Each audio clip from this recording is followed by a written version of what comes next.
Olá, meus amigos. Estou aqui hoje para a gente bater um papinho aqui sobre teoria do crime, um tema de extrema relevância no direito penal e que os estudantes eles vêm negligenciando, tema que reiteradamente cai em prova. Então, vamos traçar agora nesse primeiro momento aqui as linhas gerais de teoria do crime e vamos, de maneira homeopática, com calma, aprofundar no assunto. Em primeiro lugar, o que é a teoria do crime? A gente fala em teoria do crime, teoria da pena, e a gente não para entender o que é a teoria do crime. A teoria do crime, ela busca tão somente explicar o que é crime, explicar o que é delito, quais as características devem ter um crime. Aqui no Brasil, nosso ordenamento jurídico, assim como ocorreu na Itália, como ocorre na Itália, na Alemanha, ela adota o critério bipartido para tratar de infração penal, O que significa esse critério bipartido? Para o ordenamento jurídico pátrio, delito e crime são expressões sinônimas, que se diferem da contravenção penal. Outros lugares adotam o critério tripartido, a gente pode citar a Espanha, por exemplo, onde crime, delito e contravenção são coisas distintas. Eles variam de acordo com a gravidade do fato e com a pena combinada. Mas vamos nos ater o que interessa para a gente, é o que cai no concurso para a gente, é um sistema jurídico penal brasileiro, que, em resumo, então, ele traz a infração penal como gênero. Infração penal é o gênero do qual são espécies crime ou delito, expressões sinônimas, repito, crime ou delito, e contravenção penal. Aqui eu já vou pedir a máxima atenção para os senhores. Por quê? Porque nas questões de prova, gente, saber isso aqui já ajuda a gente muito. Por que ajuda muito? Porque olha só, se o examinador eventualmente ele traz numa questão a expressão infração penal, na resposta a gente vai ter que levar em consideração a contravenção penal. O que eu vejo acontecer muito com os alunos? Falou infração penal, a gente pensa em crime. E aí a gente dá a resposta em crime. O que acontece? A resposta fica incompleta. Infração penal, a tentativa é admissível? A gente vai ver até um pouco mais na frente que na contravenção penal tem uma regra legal que diz: a tentativa de contravenção penal não é punível. Então percebam, quando o examinador utiliza a expressão infração penal, a gente tem que ter na cabeça, no momento de responder a questão, tanto as hipóteses de crime quanto as hipóteses de contravenção. Lá do outro, quando utiliza a expressão delito, lembrem-se, delito é sinônimo de crime. E aí a gente não vai transitar nessa seara da contravenção penal. Vamos nos ater aos crimes. Então, é muito comum os alunos errarem questão tão somente porque não tem isso aqui na cabeça, ou não param na hora de responder para fazer essa distinção. Então, vamos prestar muita atenção nisso. E aí, seguindo, qual a diferença, então, de crime, que é sinônimo de delito, para contravenção penal? A gente sabe que a gente tem um conceito legal no artigo 1º da Lei de Introdução ao Código de Processo Penal. A Lei de Introdução ao Código de Processo Penal, gente, é um decreto-lei que os alunos eles não conhecem. É o Decreto-Lei 3914 de 41. Então, os alunos precisam conhecer a Lei de Introdução ao Código Penal, porque a gente conhece muito a Lei de Introdução ao Código Civil, que hoje se chama de LINDB, Lei de Introdução às Normas do Direito Brasileiro. Essa todo mundo conhece. Agora, a Lei de Introdução ao Código Penal, eu percebo que é negligenciada, ela é deixada de lado. Então, vamos conhecer porque ela vai ajudar a gente bastante. E aí, o que diz a Lei de Introdução ao Código Penal lá no seu artigo 1º? Ela vai dizer assim, considera-se crime a infração penal que a lei comina pena de reclusão ou detenção, quer isoladamente, quer alternativa ou cumulativamente com a pena de multa. Em contravenção penal, a infração que a lei comina isoladamente a pena de prisão simples ou multa, ou ambas, alternativa ou cumulativamente. Então, assim, a grosso modo, o critério legal ele vai dizer o seguinte, a infração penal, a lei comina a pena de reclusão ou detenção. O crime, né? Perdão, o crime. A lei é a infração penal, que a lei comina a pena de reclusão ou detenção. E a contravenção penal é prisão simples ou multa. Isso a grosso modo. Vamos dar uma lidinha no artigo, né? Mas vamos nos ater aqui nisso aí para a gente saber que tem essa diferença, essa distinção legal. Então, tendo isso em base, a doutrina já levanta a seguinte bola. E o artigo 28 da Lei de Drogas? O artigo 28 da Lei de Drogas, ele no preceito secundário da norma penal, ele não traz pena de reclusão, ele não traz pena de detenção, não fala em prisão simples, não fala em multa, enfim. E aí a questão é, o que diz lá no preceito secundário da norma? Ele vai dizer assim, no artigo 28, que as penas aplicáveis são advertência sobre os efeitos da droga, está lá no inciso 1, inciso 2, prestação de serviço à comunidade, e no inciso 3, medida educativa de comparecimento a programa ou curso educativo. Ou seja, percebam que não se fala em reclusão, detenção, prisão simples, e aí a doutrina diz o seguinte, então o artigo 28 é crime ou é contravenção? Gente, o que a doutrina resolveu? Vamos analisar o artigo 28 topograficamente. Topograficamente, ele está dentro do capítulo 3, que trata justamente dos crimes e das penas. E aí, dentro desse capítulo 3, estando situado o artigo 28, diz a doutrina, ora, trata-se de crime. Está situado dentro de crime, do capítulo de crime e das penas, então o uso de drogas ou o consumo de drogas é crime por escolha do legislador. E aí percebam, há quem diga, né, que houve a descriminalização do uso de droga, que não seria mais crime. É crime. É crime. Prevalece que é crime, né? É amplamente dominante que prevalece que é crime. Está dentro do capítulo de crime da lei de droga, então a gente trata ele como crime. E aí, então assim, ao meu sentir, é equivocado a gente falar que houve uma descriminalização. E aí o Supremo Tribunal Federal ele diz, não houve descriminalização, houve despenalização.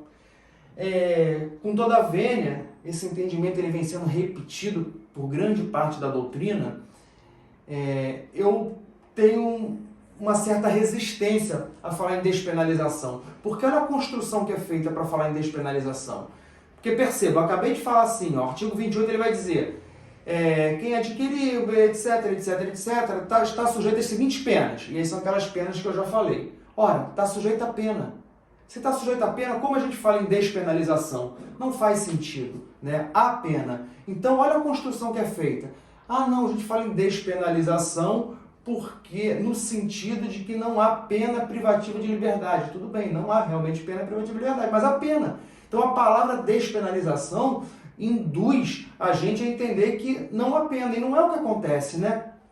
Até porque o des é o que, gente? É um prefixo de negação. Então, induz a gente equivocadamente a entender que não tem pena. E tem pena, como eu li. Então, assim, a meu sentir, é melhor a gente falar em descarcerização. Realmente, hoje em dia, quem praticar a conduta criminosa de uso de droga, ela não vai ao cárcere, mas continua sendo crime e continua sendo pena.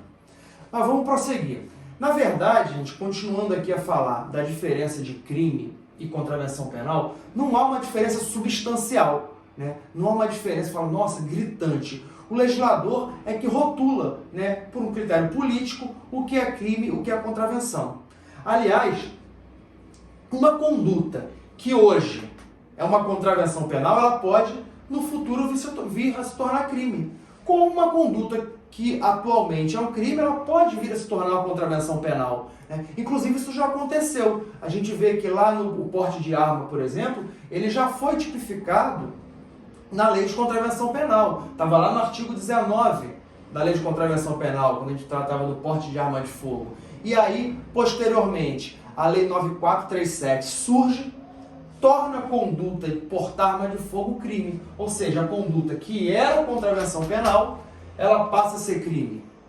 Então, esse critério de ser crime ou ser contravenção, acaba que é realmente um critério político adotado pelo legislador, né?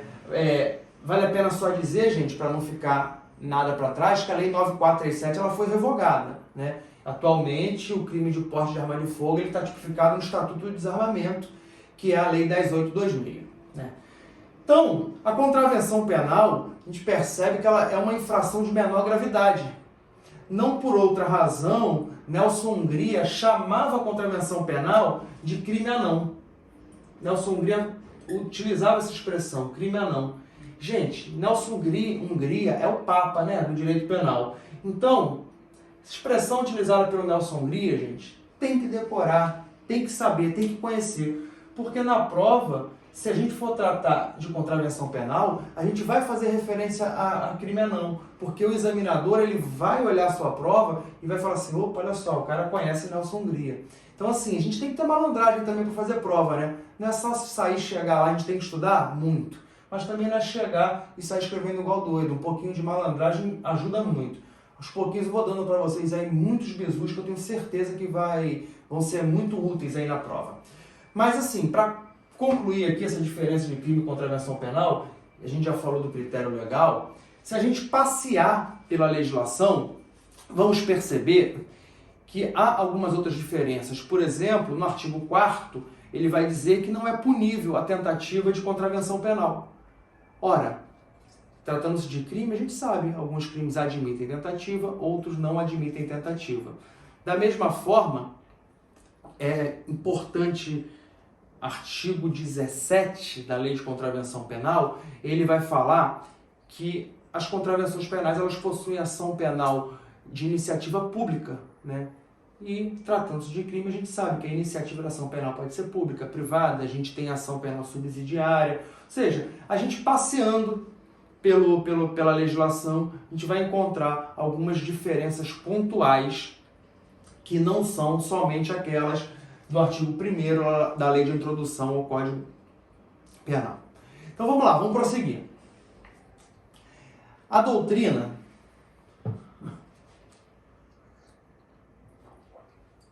então, ao tratar de crime, e percebam o que eu quero de vocês hoje, eu quero que vocês aprendam o que é crime, porque não há cabimento a gente estudar o direito penal sem saber o que é crime. Se a gente entender aqui o que é crime, vocês vão perceber que vocês vão resolver uma gama enorme de questões. E aí, ao tratar de crime, a doutrina faz o quê? Ela traz 3 conceitos. Um conceito formal, um conceito material e um conceito analítico. Formalmente, o que é crime? É a conduta que viola a lei penal. Esse é o conceito formal, a conduta que viola a lei penal. O conceito material diz que crime é a conduta que viola ou ameaça os bens jurídicos mais importantes ao convívio em sociedade. E, por fim, tem um conceito chamado de conceito analítico, que, embora exista controvérsia, prevalece pelo conceito analítico, conceito extremamente importante, que crime é fato típico, antijurídico e culpável. Então, conforme a gente vai ver, para que determinado fato seja considerado criminoso, de acordo com a doutrina majoritária, esse fato deve ser típico, ilícito e culpável. É o conceito analítico de crime. Aqui, eu quero dar um bizu para vocês aqui. Eu já vi algumas vezes perguntarem sobre o conceito estratificado de crime. E aí, quando pergunta sobre o conceito estratificado de crime, o que o aluno faz? Fala, opa, não conheço. Gente, o conceito estratificado é a mesma coisa que o conceito analítico. Deixa eu explicar para vocês aqui por que conceito estratificado e vocês não esquecem nunca mais. Zaffaroni e Perangeli, eles, para explicar o conceito analítico de crime, eles fazem uma analogia com uma rocha que para ser estudada pelos geólogos, ela tem que ser cortada em estratos. E aí, daí que surge o conceito estratificado de crime. Dessa analogia, então, que Zaffaroni e Perangeli fazem para estudar o conceito analítico. Então, conceito estratificado é a mesma coisa que conceito analítico, é só a expressão do Zaffaroni. É importante? né? Porque é o Zaffaroni. Se é o Zaffaroni, gente, a gente tem que saber, porque mais cedo ou mais tarde a gente vai ser cobrado na prova. Então, lembrem disso aí, dessa analogia que ele faz, tá, gente? O conceito estratificado, ele traz essa analogia da rocha, que ela é cortada em estratos, enfim, para que seja analisado todos os seus elementos, assim como é feito no conceito analítico. A gente pega o crime, corta ele todo, divide ele em fato típico, antijurídico culpável e vamos analisar seus elementos. Mas aí, vamos lá, eu estou falando fato típico, antijurídico culpável, fato típico, antijurídico culpável. Aqui, o ponto é, existe na verdade, nós temos 3 correntes para tratar do tema, né, sobre o conceito analítico de crime. É fato típico, antijurídico e culpável para todo mundo? Não. Como eu já disse, é para a doutrina majoritária, a doutrina que prevalece. Mas vamos fazer uma análisezinha da... Tem quanto tempo aqui? Vamos dar uma parada aí. 15, já passou de 15. Dá uma parada aí, dá uma pausa aí.